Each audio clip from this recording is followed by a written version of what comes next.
Jeopardy. With that, I'd like to welcome in my panel for tonight. With me on set, New York Times reporter and MSNBC contributor Jeremy Peters, Associated Press White House reporter and MSNBC political analyst Jonathan Lemire, former NRCC communications director Matt Gorman, and NPR White House correspondent and host of the NPR Politics podcast, Tamara Keith. Thank you all for being here this evening. Let's start with, look, when I left the Hill at the end of last week, everything was hunky-dory. Everybody was saying, yeah, you know, as long as the White House stays out of it, we're going to be fine. We're going to fix it. There's not going to be another shutdown. Jonathan Lemire, now what I'm hearing from both Hill and administration sources is that actually, no, the White House is ready to potentially walk away from this over a completely separate issue from the border wall. It's one about how many people ICE can detain at a time. And suddenly we're talking about a continuing resolution maybe for a year, and nobody has any idea whether or not that's even going to fly. That's right. There's no question talks have hit a snag. That or in the last 24 to 48 hours, there's been a real impasse over, yes, the continued debate about the funding for the wall. You know, no one thinks that President Trump's going to get the $5.7 billion, but there are numbers out there, $1.5, $2 billion, whatever it might be. But also, as you say, the detention beds, but also what sort of ICE means to the two parties. And this has become such an important issue for some Democrats who want to abolish the whole agency, Republicans who say it's vital, and why should they compromise on that if President Trump's not going to get the full funding for the wall that he so desires. So yes, and then we had Mick Mulvaney, as you just heard in the clip you just played, the chief of staff, say today that though, yes, of course, the White House want a shutdown, but they're not willing to rule it out. That if the president can't get something that he can sign, that yes, the government could shut down, or at the very least, we have a continuing resolution, and we're going to do this all again down the road. Now, Mulvaney also interestingly said that the national emergency, which some Republicans, of course, don't want the president to do. Most even. Yes. Yeah. Again, the president is still going to keep that in his arsenal. He's not going to rule out using that.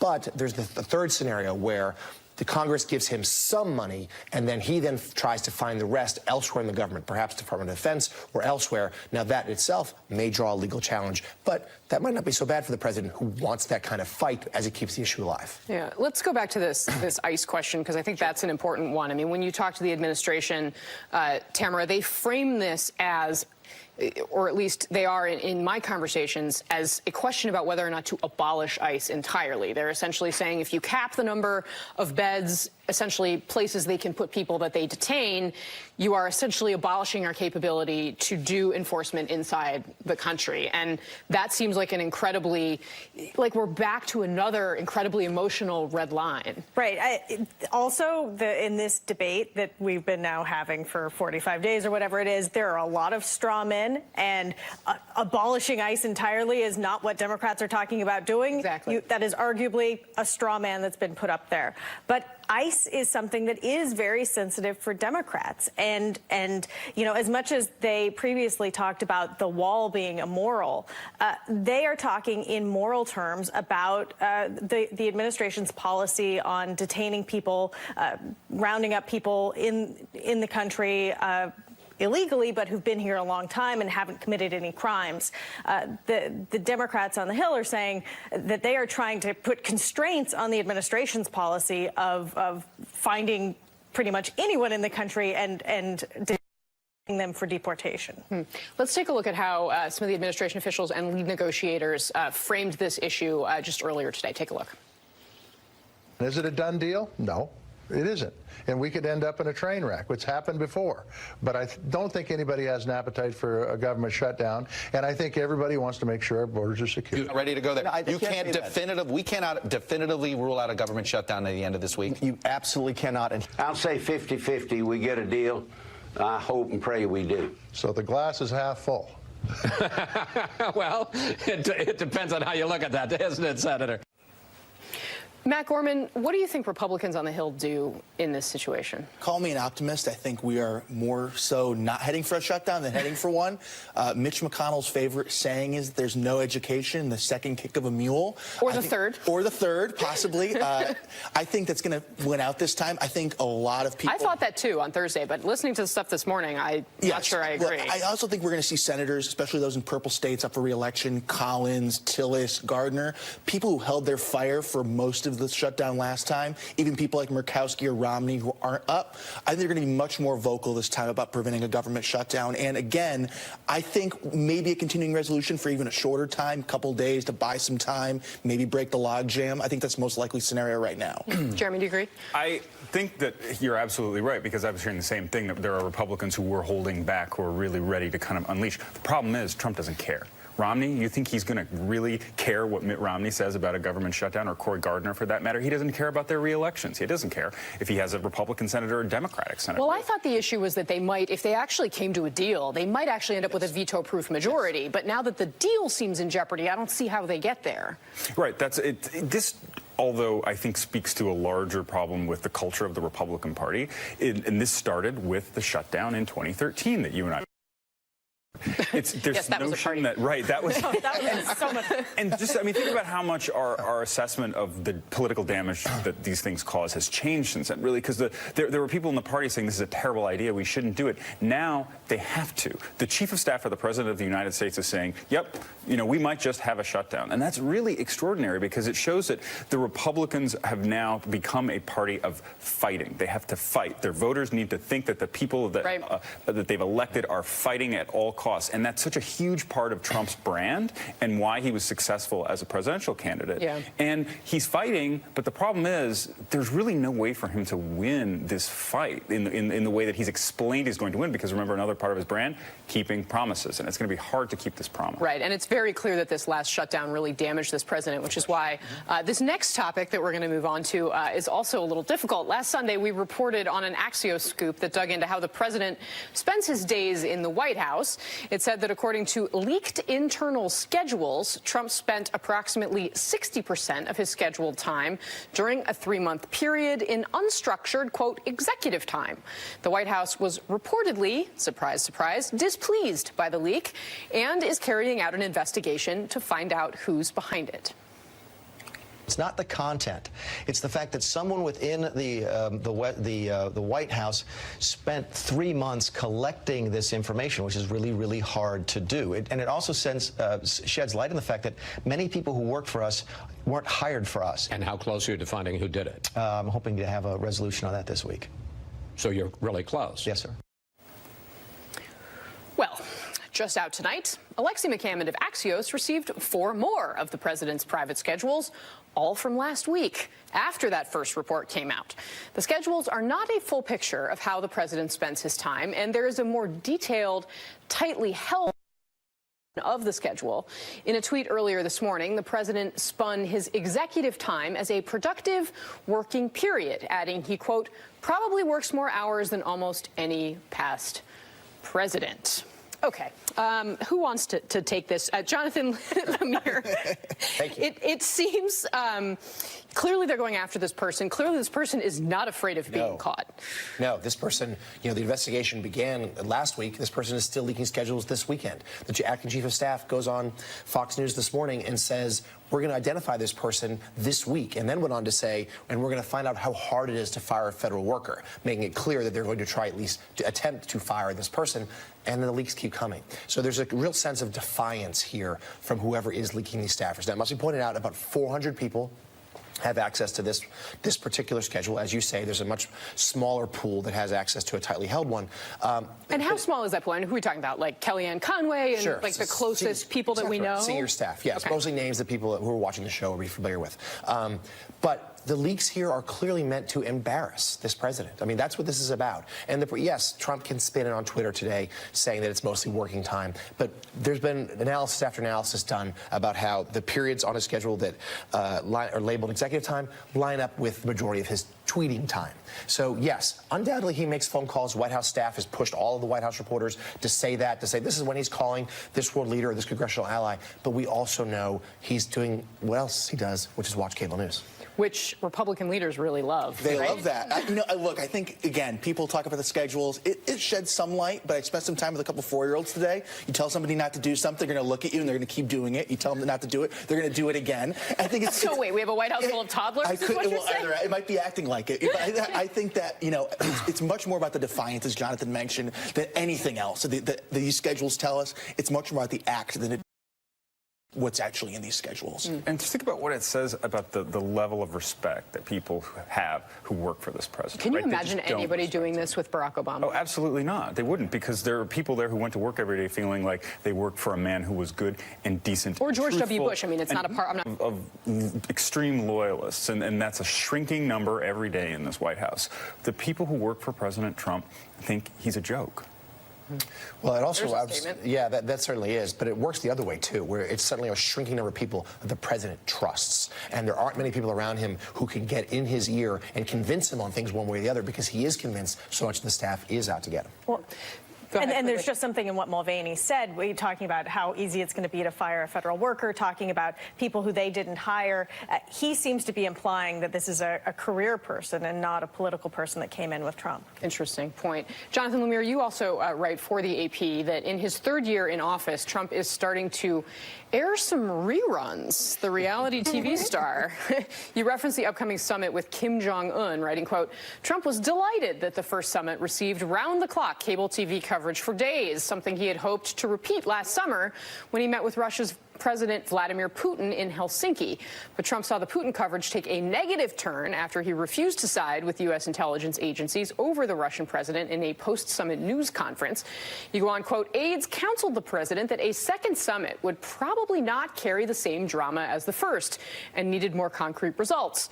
But Trump urged them to push forward before deciding to announce it during this past week's State of the Union address. He insisted that advisors that the Vietnam summit would still be must-see TV, and told one confidant that the idea of good versus evil would be irresistible. Tamara, this president has thrived on this drama. I mean, this has been the center of the entire thing. In fact, the country has gotten used to it. How many seasons do they say it takes before people get tired of a reality TV series? I think it's 6. We're still only in year 2, but do you think people are getting tired of it? Well, and if this were a movie, then we would be in the part of the romantic comedy, I guess, where everything's going great, but then things have to fall apart before they can reconcile and be happily ever after. I mean, there have been these love letters exchanged and all of this talk of how great Kim is. It seems like the next step, we need more drama if this story is going to play out like a movie. And where are Republicans on this, Matt? I mean, are they comfortable with this? It doesn't seem like it, at least when it comes down to election time. I remember last time in late 2018, as we got down to election time, people just wanted to focus on their own individual races. They didn't want to have the big, dog and pony show of the president following them everywhere. And one of the interesting things I'm waiting to see is how the president deals with attention of Democrats on the trail. All these reporters that used to be covering him 24/7 are going to be splitting their time between the early states as well. We saw it a bit with the shutdown. He's used to distracting, and when he doesn't like some of the news coverage, distracting, getting out of it. I remember when I worked for Jeb, Ted Cruz wins Iowa, all of a sudden he becomes Canadian. So I think we couldn't see it with the shutdown because with the government workers being out of work, he couldn't get out of it. He painted himself in a corner. I'm curious if that's going to happen this time. Very interesting. Something tells me the media is still going to cover Trump. Yeah. I agree with you, although we will see. It's still very early, and we're getting a lot of 2020. A lot more to come. Senator I have family, I have friends, I have neighbors, and I have all of you who are willing to come out in the middle of winter. I'm just going to say props to Ali Vitale, who was there for NBC News, because I would have died in that weather. Props to Amy Klobuchar for that. But Jeremy Peters, we showed some similarities in those speeches, those two women talking about the places that they're from. But the reality is they sort of represent different paths for the Democratic Party. Amy Klobuchar is trying to occupy this I can win back the Midwest, a more centrist, kind of optimistic way of looking at things. Elizabeth Warren on the progressive side, you can see there that she's kind of taking the angry at the establishment position. What do you think wins out? How does this play out?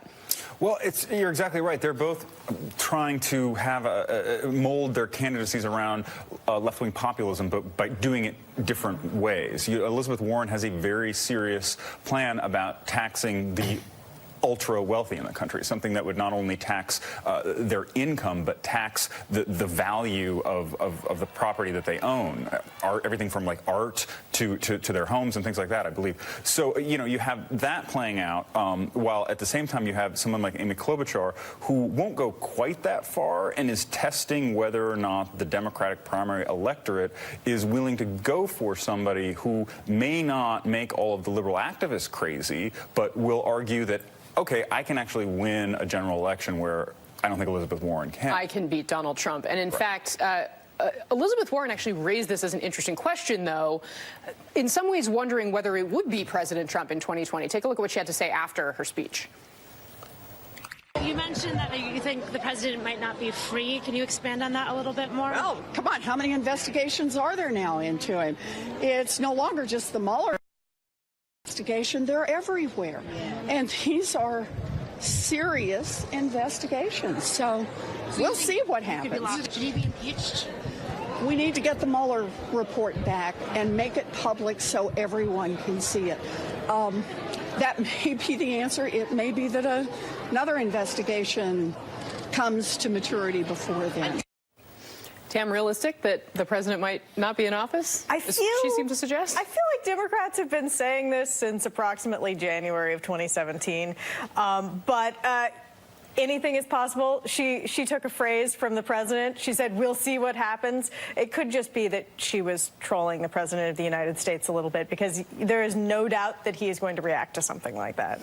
Matt, what's your take here? I mean, and also, I mean, I think we have this Instagram photo from Donald Trump Jr. as well that we should, I think, mention, because this tweet from the president that referenced, there it is right there on the screen, just an absolute tragedy. And Donald Trump Jr., you know, writing praise of his father there.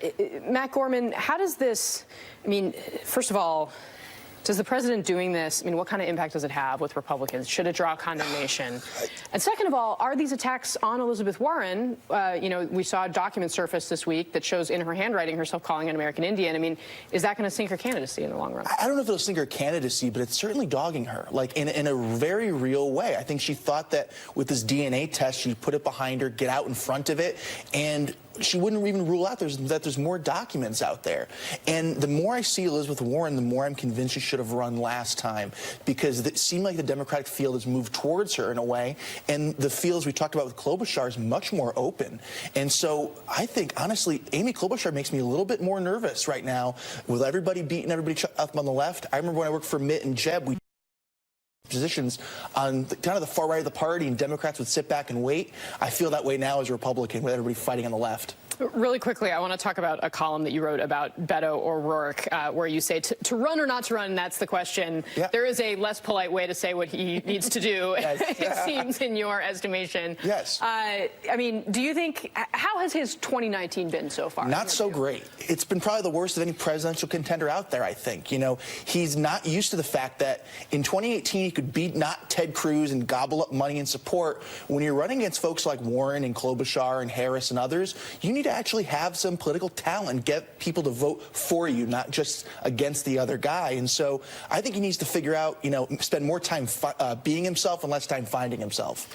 And certainly this 2-month odyssey of finding himself is something that you can imagine President Trump having some fun with on Twitter or on the campaign trail. I'm surprised he hasn't had more fun yet. Yes, it's coming, though. It's coming. Right now, though, his focus is on, seems to be Elizabeth Warren, who is, yes, he tweets last night the potentially offensive reference to the Trail of Tears, but more than that, the Pocahontas comments all the time. And he's telling advisors day after day, that's who he wants. Like, Warren is his ideal candidate. Yeah. Yes, this is the person he wants to fight. He feels like he matched up bets against. I'll note her announcement in Lawrence, Massachusetts, where I went to high school. Ah, very nice. And yes, to your point, the president seemed to express some regret in that lunch with anchors that perhaps he did too good of a job taking down Elizabeth Warren too early. Jeremy Peters, Jonathan Lemire, Matt Gorman, Tamara Keith, thank you all.